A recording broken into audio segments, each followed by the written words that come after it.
The conference room door had barely clicked shut when Bryce stepped forward and kissed me. My back hit the cool glass wall as shock rippled through my body, every rational thought screaming that this could destroy the career I'd built in New York. But for one frozen moment, I didn't pull away. When I finally did, my hands were trembling. "Bryce, what are you doing?" I managed, my voice barely above a whisper. The project lead, the guy who'd been my partner on the Eco Haven Community Center for 6 intense months, looked as rattled as I felt. His blue eyes, usually so steady during client presentations, were wide with something that looked a lot like fear mixed with relief. We had been celebrating the successful pitch to the city council earlier that evening. A few drinks after the meeting at the firm in Lower Manhattan had loosened tongues and lowered guards. The rest of the team had left, but Bryce had asked me to stay behind to review one last slide. Now here we were. "Anderson," I told myself, "you can't do this." At 29, I had clawed my way up at Sterling Architects by keeping my personal life completely separate from work. My family back in Ohio still thought I was figuring things out with women, their conservative values making any other conversation impossible during our monthly calls. Being gay in this industry was one thing in theory. Living it openly while gunning for senior designer was another. Bryce ran a hand through his dark hair, stepping back to give me space. I don't know, Anderson. I've been fighting this for weeks. The way we work together, the late nights, the way you challenge my ideas but always make them better. It started as respect. Then it became something else. He laughed bitterly. "I'm 34, divorced, supposed to have it all figured out. Father to a 5-year-old son. This wasn't supposed to happen." I sank into one of the leather chairs, the Manhattan skyline twinkling outside the floor-to-ceiling windows. The project had brought us together initially as colleagues only. Bryce was the structural genius, I was the creative visionary. Our designs for the Sustainable Community Center in Brooklyn had clicked from day one. Late nights ordering Thai food while debating green roofs and community spaces had built a friendship I valued. But now, "You can't just kiss me and expect me to." I trailed off, the words failing. Because part of me, the part I'd buried under deadlines and ambition, had felt the pull too. The way his laugh filled the room, how he remembered my coffee order after the third all-nighter, the quiet way he defended my ideas in team meetings when others pushed back. Bryce sat across from me, elbows on knees. "I don't expect anything. I just couldn't pretend anymore tonight. Tell me to forget it and I will. We go back to being the best team Sterling has seen in years." "But I needed you to know." The silence stretched. My mind raced with consequences. What if someone had seen? The firm had come a long way, but whispers in the industry could kill promotions. My parents' disappointed faces flashed in my mind. Dad's lectures about family values. Mom's quiet hopes for grandkids the traditional way. Yet looking at Bryce, his vulnerability so raw, something shifted inside me. "I can't forget it," I admitted finally. "But we can't do this here. Not like this." He nodded, relief and disappointment warring on his face. "Agreed. The project deadline is in 3 months. We focus on that." As I left the building that night, the cool autumn air hitting my face on Wall Street, I wondered if we could really go back. The kiss lingered like a promise and a threat. Little did I know, it was only the beginning of cracks forming in the life I'd so carefully constructed. The next morning at the office, the usual buzz of Sterling Architects felt different. I kept my head down at my drafting table, sketching revisions to the community center's facade, but my eyes kept drifting to Bryce's desk across the open-plan floor. He was already there, headphones on, focused on structural calculations. Our eyes met once, and he gave a small, professional nod. Nothing more. Colleagues. That's what we had agreed to be. But the air between us crackled. During the team huddle at 10, when our boss praised the pitch, Bryce's foot accidentally brushed mine under the table. I pulled away too fast, nearly knocking over my water bottle. No one noticed, but my pulse raced. By lunch, I was replaying the kiss in my head, while grabbing a sandwich from the deli downstairs. What if I had kissed him back fully? What if this was the crack that would break everything? That afternoon, we had to collaborate on the revised site plan. Sitting side by side at the big screen, shoulders almost touching, the tension was unbearable. "The load-bearing wall here needs adjustment," Bryce said, his voice steady but his fingers hovering near mine on the mouse. I nodded, swallowing hard. "Yeah, and the green space integration still feels off. Remember that idea you had last week about the rooftop garden?" He smiled faintly, the same smile that had started all this trouble. "You always remember the details, Anderson." By 5, I couldn't take it. I grabbed my jacket and headed out without saying goodbye.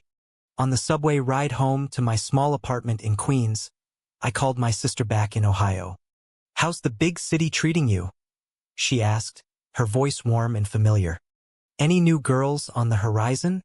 "Mom keeps asking." I forced a laugh. "Work's crazy, sis. The Eco Haven project is eating my life. No time for dating." She pressed, like always, but I changed the subject to her kids. Hanging up, I stared at my reflection in the dark window. How long could I keep lying to everyone, including myself? The next few days blurred into a routine of avoidance and forced professionalism. We nailed the first round of revisions, the client loved our direction, and the team celebrated with pizza in the break room.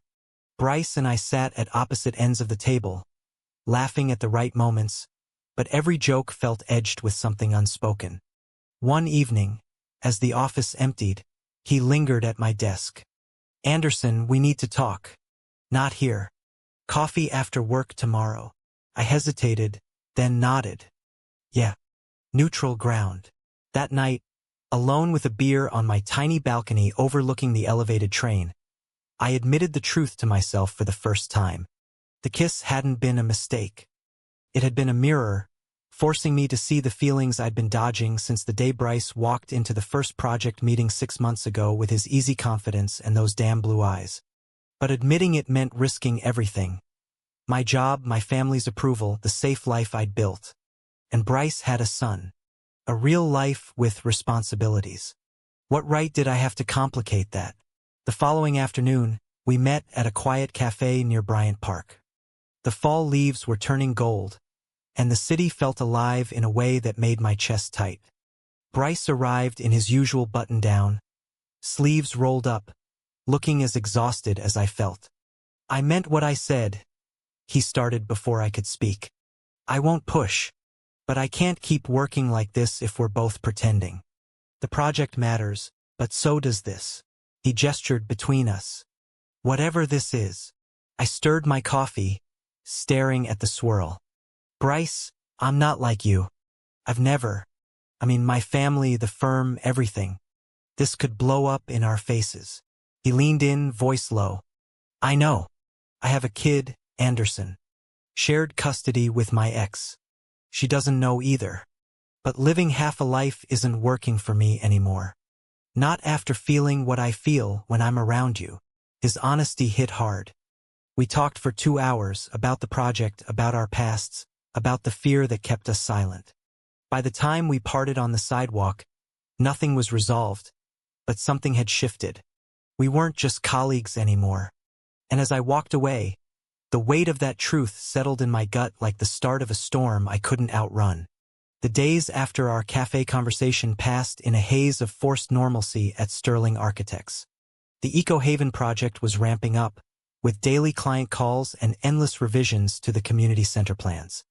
Bryce and I worked side by side as if nothing had changed, but everything had. A casual comment about the rooftop garden now carried layers. A shared glance during a meeting felt loaded. I caught myself watching the way he rolled his shoulders when stressed, the small scar on his knuckle from a childhood bike accident he had mentioned once. It was maddening. One Thursday evening, the team pulled an all-nighter to meet a submission deadline. The office lights buzzed overhead as the rest of the staff trickled out. It was just us and the intern who fell asleep on the couch by 9. Bryce pushed a takeout container toward me. "You haven't eaten since lunch. Thai, extra spicy, the way you like." I took it, our fingers brushing, and the memory of the kiss flooded back. "Thanks," I muttered, focusing on my screen. Around midnight, he leaned back in his chair and rubbed his eyes. Anderson, this is killing me. We said we'd keep it professional, but every time I look at you, I remember that night. I closed my laptop, the words spilling out before I could stop them. Me too. But what happens if we admit it? Your son, my family, the promotion I'm up for next quarter. One wrong move and we're both out. He stood and walked to the window, staring at the empty streets below. I get it. I spent years trying to be the perfect husband, the perfect dad. Divorced anyway. Pretending doesn't fix anything. We talked until 3 in the morning, voices low so the intern wouldn't wake. He told me about the custody battles, the guilt that kept him from dating anyone seriously. I shared stories of Ohio holidays where Dad grilled me about settling down, Mom hinting at church socials. By the time we left the building, the city was quiet except for the distant hum of traffic. On the sidewalk, Bryce stopped. Walk you to the subway? I nodded. The short blocks felt endless, our shoulders occasionally bumping. At the entrance, he turned to me. Whatever we decide, the project comes first. But I don't regret the kiss. I watched him walk away, coat collar up against the wind, and realized I didn't regret it either. The weekend brought no relief. I drove out to visit an old college friend in Brooklyn, hoping distance would clear my head. We grabbed beers at a sports bar, talking about nothing important. When he asked if I was seeing anyone, I gave the usual vague answer. Inside, the lie tasted bitter. Back at my apartment Sunday night, I stared at my phone, thumb hovering over Bryce's contact. I didn't call. Instead, I sketched ideas for the community center's playground, incorporating details he had suggested weeks ago. The lines on the page blurred with exhaustion and something deeper, longing I couldn't name yet. Monday morning hit like a freight train. Our boss called an emergency meeting. The client wanted major changes to the budget allocation for sustainable materials. Bryce and I were tasked with reworking the entire structural layout by Friday. The pressure was on, and it forced us closer than ever. Late Tuesday, alone in the conference room again, he slid a revised drawing across the table. What do you think? Our eyes met, and the air thickened. It's good, I said. Better than good. The words hung there about more than the design. By Wednesday, the misunderstandings started. During a team lunch, one of the junior designers joked about how attached at the hip we were. Bryce laughed it off, but I saw the flicker of hurt when I didn't join in. That afternoon, he pulled me aside in the copy room. If this is too much, just say it. I won't be the guy who ruins your shot at senior designer. His voice was steady, but his eyes weren't. I wanted to tell him the truth, that I was terrified, not of him but of what admitting this meant for the life I knew. Instead, I said, it's the project stressing me out. The lie sat heavy between us as we went back to work. Thursday brought the family call I had been dreading. My mom rang just as I was packing up. Honey, your father and I were talking. There's this nice girl at church whose daughter just moved to New York. Maybe you two could grab coffee?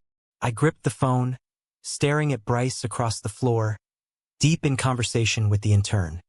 Mom, work is insane right now. The project's at a critical stage. She sighed, the familiar sound of disappointment. We just want you happy, Anderson. Not alone in that big city. Hanging up, I felt the walls closing in. Happiness. What did that even look like anymore? That night, Bryce texted for the first time outside work. Still on for the revisions tomorrow? Need anything? I stared at the screen for 10 minutes before replying, yeah, all good.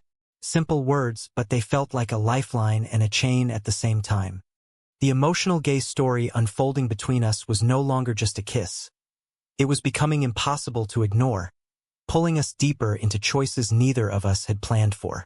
Friday's deadline crunch turned the office into a battlefield of coffee cups and scattered blueprints. Bryce and I reworked the structural plans until the numbers blurred. Around 2 in the morning, with the rest of the team long gone, he pushed his chair back. Anderson, we can't keep dancing around this. The kiss, the talks, it's affecting us. The client loved the changes today, but I almost missed a calculation because I was thinking about you. His honesty cut through the exhaustion. I set down my pencil, meeting his gaze. I know. My mom's call last night reminded me how much is at stake. They wouldn't understand. Hell, I barely do. We stepped out onto the small terrace off the conference room, the city lights stretching below like a sea of stars. The cool night air cleared some of the fog. Bryce leaned on the railing. My ex and I tried the straight life for our son. It fell apart because I couldn't be who I really was. I don't want that regret again. His voice cracked slightly, and in that moment, the colleague I'd admired became the man I couldn't stop thinking about. I reached out, hesitating before placing a hand on his shoulder. You're not alone in this. But rushing could ruin everything we've built here. The conversation stretched into dawn, covering fears and hopes we'd never voiced. By sunrise, we had a fragile agreement. Finish the project strong, then figure out what came next. No more pretending at work, but no public steps either. Felt like a compromise and a beginning. As we left the building together, the early commuters rushing past, Bryce smiled for the first time in days.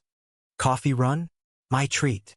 The simple gesture warmed something inside me I hadn't known was cold. The following week brought progress on both fronts. The revised plans impressed the client, earning us praise from the partners. Bryce's son had a soccer game that Saturday, and he invited me to watch from the sidelines. As a friend from work, he clarified. Sitting on the bleachers in a Brooklyn park, cheering for the little boy who looked just like his dad, I felt a new layer of reality settle. This wasn't abstract. Bryce had a life, responsibilities. Could I fit into that without appending it all? Monday brought the first real test. A rumor started circulating in the office. Nothing direct, just whispers about how close the Eco-Haven team leads were.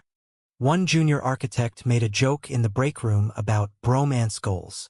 Bryce laughed it off, but I saw the tension in his jaw. Later, he cornered me in the stairwell. Ignore it. People talk. We know the truth. But the seed of doubt had been planted. That evening, alone in my apartment, I replayed every interaction, wondering if our careful professionalism was cracking. The family pressure mounted when my parents announced a surprise visit to New York the next month. We want to see your big project, Dad said on the phone, his tone proud but laced with expectations. And maybe meet someone special.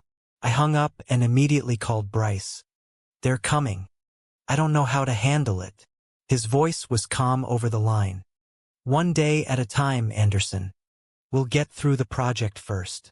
His support steadied me, but the internal storm raged. Was I ready to choose this path, or would the weight of everything pull me back? By the end of the month, the Eco-Haven designs were locked for final approval. Bryce and I celebrated quietly with takeout at his place, his son with his mom for the weekend. We talked late into the night about everything but the future. When he walked me to the door, the almost kiss hung in the air again. Soon, he whispered. I nodded, heart full and terrified. The emotional gay story we were living had moved beyond the office kiss into something real, demanding decisions that would change everything. The client approval came through with flying colors, but the office rumor mill didn't slow. One afternoon, our boss pulled me into his office. Anderson, great work on Eco-Haven. But word is you and Bryce are a bit too tight. Keep it professional, promotions are coming up. The warning hit like ice water. I nodded, mumbling assurances, but inside, panic clawed at me. Walking out, I saw Bryce at his desk, oblivious. How could I tell him without pushing him away? That night, I confronted the issue head-on at a quiet bar near the firm. The boss heard whispers. This could cost us both. Bryce set his beer down, face hardening. So we deny it. Or we stop. Your call. His words stung because they mirrored my fears. I lashed out without meaning to. Maybe it's easier if we just stay colleagues. The project is done, no reason to complicate. The hurt in his eyes was immediate. Is that what you want? I didn't answer, and he left without another word. The misunderstanding festered for days. At work, we were polite strangers. Late revisions became tense emails instead of face-to-face talks. I threw myself into new bids, avoiding the conference room where the kiss had started it all. My sister's text didn't help. Mom says Dad's worried you're working too hard and not dating. Everything okay? I replied with a lie about being busy. The isolation felt suffocating. Bryce broke the silence first with a message. Coffee tomorrow? Neutral. Just to clear the air. We met at the same Bryant Park Cafe, the leaves now crunching underfoot. I didn't mean to push, he said quietly. My son asked about you after the game, said you seemed cool. It hit me how much this affects more than us. I admitted my panic, the family visit looming, the promotion I needed to prove myself. We left on better terms, but the crack remained. A colleague's sidelong glance in the hallway the next day confirmed the rumors were spreading. The betrayal came from an unexpected source, the intern who had overheard us that all-nighter. During a team happy hour, he drunkenly joked about the dynamic duo in front of the partners. Bryce pulled me aside afterward. We need to decide what this is before it decides for us. That weekend, alone with my thoughts, I drove to Central Park and walked the paths where couples laughed freely. For the first time, I pictured Bryce there with me, hand in hand, no hiding. The image scared and thrilled me. Monday brought a project wrap-up meeting where the partners announced Bryce as lead on the next big job, and me as his second. The promotion talk had evaporated in the rumors. Sitting across from him, I saw the same disappointment in his eyes. After the meeting, he waited for me in the elevator. This doesn't have to end us. His hand brushed mine briefly, a quiet promise. I nodded, the walls I'd built starting to crumble under the weight of what I truly wanted. The family visit arrived sooner than expected. My parents flew in, excited for the city tour and a site visit to the nearly finished Eco Haven model. Over dinner, Dad asked the inevitable. Any special lady yet? I froze, Bryce's face flashing in my mind. Mom noticed my hesitation. Anderson. I changed the subject to the project, but the tension lingered. That night, I texted Bryce. They're here. It's harder than I thought. His reply came instantly. I'm here if you need me. The support cracked my resolve further. The next day, showing them the designs, I realized the real project wasn't the building. It was me, learning to stand in my truth. The family visit turned into a turning point I never saw coming. On their last day, Mom pulled me aside at the hotel lobby. Sweetheart, we love you no matter what. But we see you're carrying something heavy. Whatever it is, don't let it steal your happiness. Her words, so unexpected from conservative parents, hit me like a wave. I almost confessed right there, but fear won. As their taxi pulled away, I called Bryce. Meet me at the park? I need to talk. Central Park was alive with joggers and families, but we found a quiet bench near the lake. I told him about Mom's words, the rumors at work, the way the promotion had slipped away. I pushed you away because I was scared, but I'm tired of hiding. Bryce listened, then shared his own crisis. His ex had questioned his late nights, hinting at suspicions. My son deserves to see me happy, Anderson. Not pretending. We sat in silence, the weight of decisions pressing down. The sacrifice came the following week. A minor error in the final Eco Haven handover threatened the firm's reputation. The partners pointed fingers, and Bryce stepped forward. It was my oversight on the structural calcs. Anderson had nothing to do with it. He took the blame, risking his own standing to protect mine. Watching him in the meeting, defending me without hesitation, I knew I couldn't deny this anymore. Afterward, in the empty stairwell, I pulled him close. Thank you for everything. The embrace was brief but real, the first honest touch since the kiss. That night, we met at his apartment. No project talk, just us. He cooked simple pasta and we talked about the future, small steps like telling his ex first, then maybe my family when ready. The internal conflict eased as I chose him, chose us. But the societal pressure didn't vanish. A homophobic comment from a senior partner the next day reminded us the road ahead wouldn't be smooth. Still, Bryce's hand on mine across the table at lunch felt like victory. The awakening built slowly. I started therapy quietly, unpacking years of denial. Bryce introduced me to his son at a casual park day. Just a friend from work for now. Watching them play, I saw the life I wanted. The misunderstanding from weeks ago felt distant. We had faced the betrayal, the family doubts, the career risks, and come out stronger. One evening, walking Brooklyn Bridge at sunset, Bryce stopped. "Whatever happens, we're in this together." I believed him. The project officially closed with a firm celebration. Colleagues clapped, but Bryce and I shared a private smile across the room. The emotional gay story that began with one kiss had grown into something unbreakable, teaching us both about courage and the cost of truth. The months after the EcoHaven handover brought real tests and real growth. Bryce and I navigated the new normal, stolen coffees, quiet weekends, careful boundaries at Sterling. The rumors faded as we proved our professional worth on the next project, but the internal battles lingered. My family's monthly calls grew harder. I dodged questions while building courage to tell them eventually.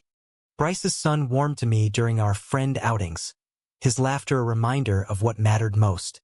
A major misunderstanding nearly derailed us again when my sister visited unexpectedly and saw us together at a cafe. "Who's that?" she asked later. I lied at first, then cracked and shared pieces of the truth. Her support surprised me. "I just want you happy, Anderson." It was the first crack in the family wall. Bryce faced his own with a custody meeting where his ex sensed the change. "Whoever it is, be honest for our son," she said. The sacrifice had paid off. Openness was becoming possible. Highs came in small victories. We attended a quiet Pride event as friends, then celebrated the EcoHaven's opening with the community we helped build. Standing on the rooftop garden we had designed together, the city spread below, Bryce turned to me. "We did this. And us." The moment felt like full circle, from colleagues to partners in every sense. Yet society pushed back. A tense client meeting where subtle bias surfaced reminded us the world wasn't fully ready. We chose to face it together, talking through the fear late into nights. My growth showed in therapy sessions where I finally voiced the identity I had hidden. Bryce learned patience, letting me set the pace with family. The misunderstandings, betrayals, and crises had forged something stronger than either of us expected. One crisp spring evening in Central Park, the same spot where our cafe talks began, Bryce took my hand openly for the first time. "No more hiding when it counts." I smiled, the weight lifting fully. The journey had been painful, beautiful, and utterly worth it. We walked into the future not as colleagues, but as two men who had chosen love over fear. True or false? True love between two men always justifies the sacrifices it demands from family and career.